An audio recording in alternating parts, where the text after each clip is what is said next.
it's kind of in the way so you can't see what's next.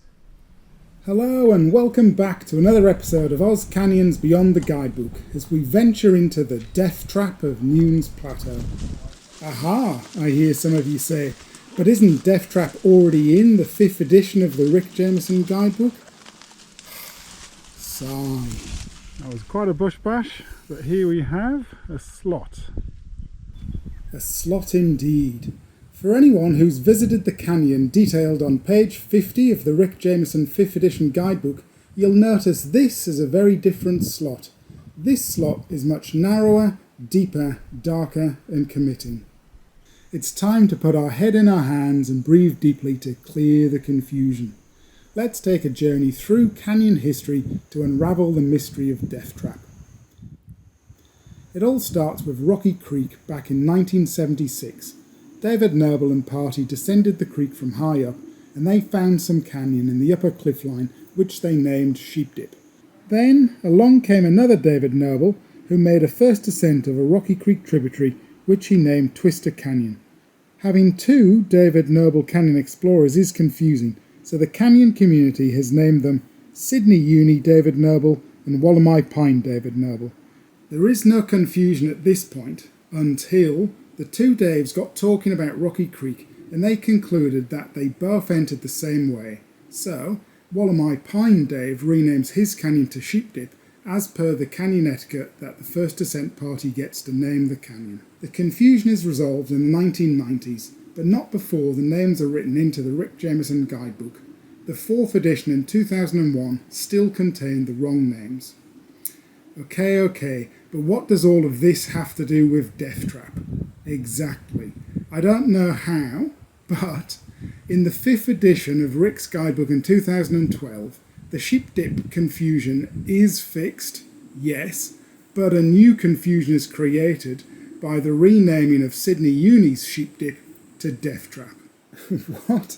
Where did that come from? And then the bush explorers cement the new incorrect name into their encyclopedia. Sigh. How do we know Death Trap is somewhere else? Because Sydney Uni Dave Noble made the first published ascent of Death Trap in 2002.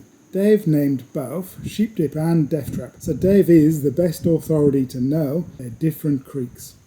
A philosophical question perhaps, if the whole canyon community thinks that Sheep Dip is now called Death Trap, does that perception become reality, and indeed it is Death Trap? Maybe it is.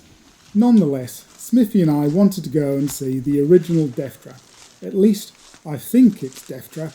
I only have one clue to go on, and I haven't asked or confirmed with anyone.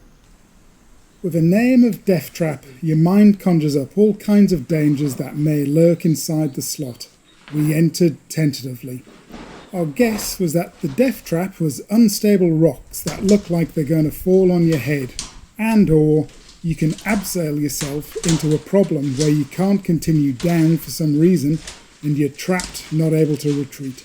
The slot is actually a fault line crack through a pagoda, not a true canyon formed by a water flow, but it is impressive nonetheless. Yes, there is a skull down there of a creature that was caught in here in the trap.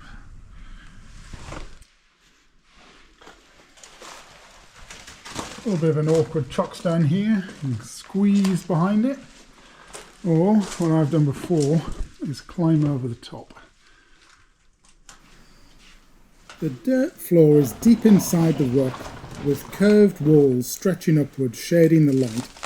Head torches are required to make safe forward progress.